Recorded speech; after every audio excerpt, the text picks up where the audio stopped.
क्या है कंपनियों की तैयारी, इस पर हमारे साथ डॉक्टर रेड्डीज से दीपक सप्रा साहब जुड़े हुए हैं। आप हैं कस्टम्स फार्मा सर्विसेज और एक्टिव इंग्रेडिएंट्स के ग्लोबल हेड।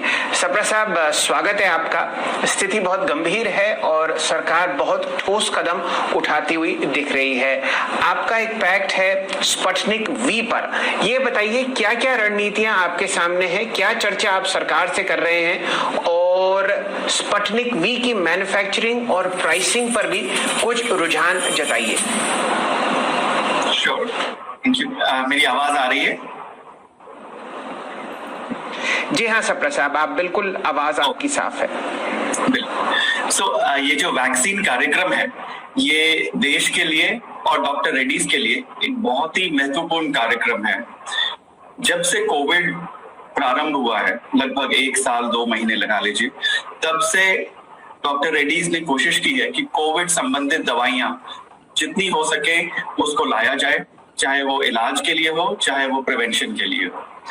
इसी पहलू के अंतर्गत हमने स्पुतनिक वी के लिए RDIF, Russia direct investment fund के साथ डील की, जिसके अंतर्गत हम स्पुतनिक वी को भारत में लाने की कोशिश कर रहे हैं। इसका अप्रूवल हमें पिछले हफ्ते मिला, पिछले मंडे को मिला, और हम एक्सपेक्ट कर रहे हैं कि ये अप्रूवल को हम लॉन्च में कन्वर्ट कर पाएंगे इस क्वार्टर में, जो ये वाला क्वार्टर चल रहा है। मतलब अगले कुछ हफ्ते में स्पुतनिक वी लॉन्च हो पाएगी। इसके लॉन्च होने से मुझे लगता है भारत के नागरिकों के लिए एक और बहुत अच्छी ऑप्शन अवेलेबल हो जाएगी वैक्सीन के लिए, और जितनी ज्यादा मात्रा में वैक्सीन अवेलेबल हो, अभी आज की सिचुएशन में उसी चीज की सबसे ज्यादा जरूरत है, और उसके कारण हम कोविड की लड़ाई और सक्षम तरीके से लड़ पाएंगे।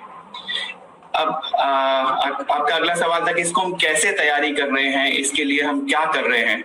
जो सभी डिस्ट्रीब्यूशन चैनल्स हैं, जो नेशनल इम्यूनाइजेशन प्रोग्राम है, जो राष्ट्रीय टीकाकरण प्रोग्राम, उसके अंतर्गत स्पुतनिक को लाने के लिए हम भारत सरकार के माध्यम से, राज्य सरकारों के माध्यम से और निजी क्षेत्र प्राइवेट सेक्टर के माध्यम से लाने की कोशिश कर रहे हैं। ये कल आपने सुना भी होगा, कल जो अनाउंसमेंट हुई थी गवर्नमेंट की, ये अब काफी खुल गया है, काफी लिबरलाइज हो गया ये प्रोग्राम, और इसका हम स्वागत करते हैं।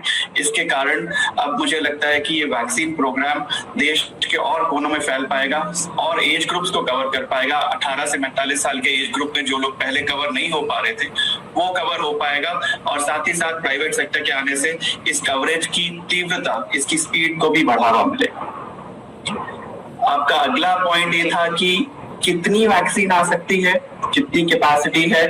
तो कैपेसिटी के संदर्भ में हमारा जो RDIF, Russia direct investment fund के साथ जो हमारा कॉन्ट्रैक्ट है, वो शुरू में फर्स्ट स्टेप में 12.5 करोड़ लोगों को वैक्सीन के द्वारा कवर करने के लिए है, और चूंकि एक व्यक्ति को 2 टीके लगते हैं, इसका मतलब 25 करोड़ वैक्सीन के लिए हमारा कॉन्ट्रैक्ट है, और इस नंबर को आपसी सहमति से और बढ़ाया जा सकता है, जिसका हम प्रयास कर रहे हैं। अभी फिलहाल के लिए ये 12.5 करोड़ लोगों की कवरेज के लिए हमारा कॉन्ट्रैक्ट है। और फाइनली जहां तक कैपेसिटी का सवाल है, हम 2 तरीकों से ये वैक्सीन भारत में लाएंगे। पहला तरीका है आयात का, जो वैक्सीन रशिया में बनेगी उसे हम भारत में आयात करेंगे, और साथ ही साथ भारत में प्रोडक्शन की तैयारी चल रही है। ये प्रोडक्शन की तैयारी अगले क्वार्टर तक पूरी हो जाएगी, और इससे अगले क्वार्टर में मुझे लगता है हम भारत में बनी हुई स्पुतनिक वी को भी लॉन्च कर पाएंगे।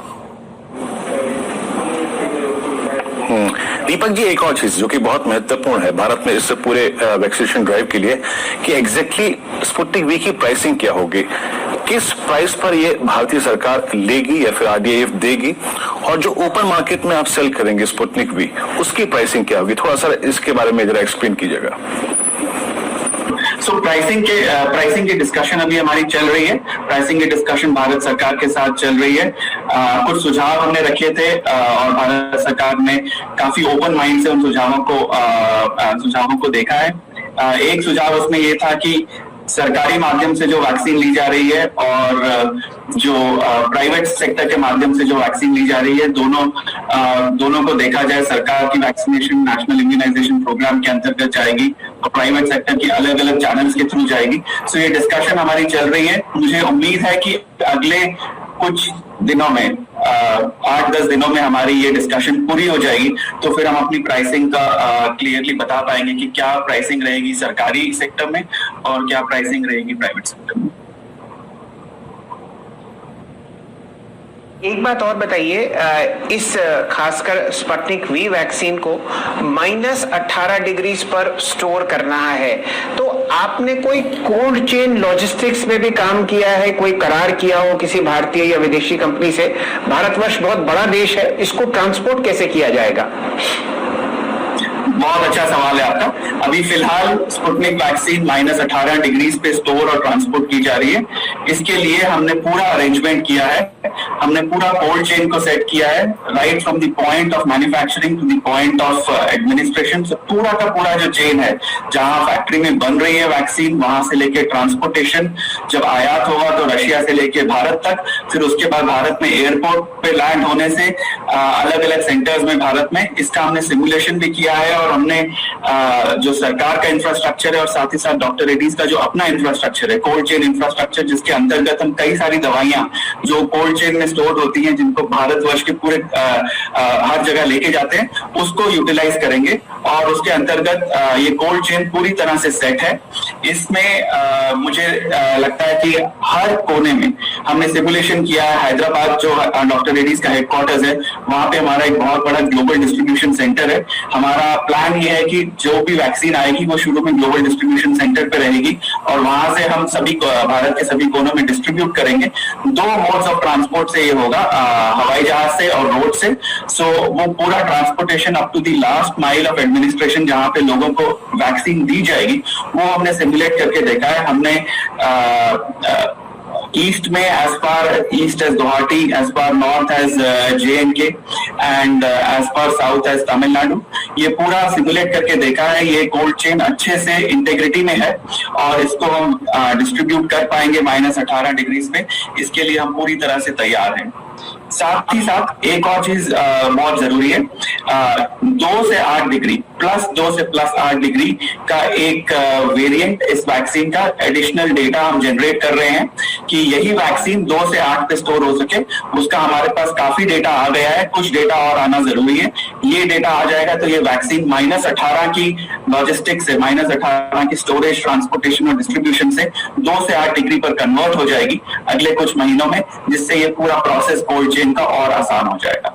सो कोल्ड चेन और डिस्ट्रीब्यूशन और लॉजिस्टिक्स पूरी तरह से सेट है। इसके लिए हम पूरी तरह से तैयार हैं। दीपक जी, एक और चीज, आई मीन इनिशियल इंपोर्ट्स के बाद भारतीय कंपनियां जो हैं, इसका जो निर्माण है, जो मैन्युफैक्चरिंग है, वो कब तक स्टार्ट कर पाएंगी और कितना प्रोडक्शन कैपेसिटी होगी? और एक और चीज, स्पुतनिक वी के आप यहाँ पे डिस्ट्रीब्यूशन और मार्केटिंग कर रहे हैं, लेकिन डॉक्टर रेड्डी इटसेल्फ इसके प्रोडक्शन प्रोसेस में क्या इंक्लूड हो सकती है, क्या उसको कर सकती है क्या? तो आपके 2 सवाल है। पहला सवाल है कि इंपोर्ट का, तो शुरू इंपोर्ट से होगा। आयात का प्रोसेस इस क्वार्टर में प्रारंभ हो जाएगा और जहां तक भारत में मैन्युफैक्चर्ड वैक्सीन है वो अगले क्वार्टर से आरंभ होगी। अगले क्वार्टर से ये भारत में मिलनी शुरू हो जाएगी। अभी इस समय 6 अलग अलग मैन्युफैक्चरिंग साइट्स हैं जिनको हम यूज कर रहे हैं, जिनकी कैपेसिटी और कैपेबिलिटी को इस्तेमाल कर रहे हैं स्पुतनिक वी बनाने के लिए। इनमें से कई सारी साइट्स डॉक्टर रेड्डीज के साथ जुड़ी हुई हैं और उनकी कैपेबिलिटी को इस्तेमाल करके हम भारत में स्पुतनिक वी बना रहे हैं।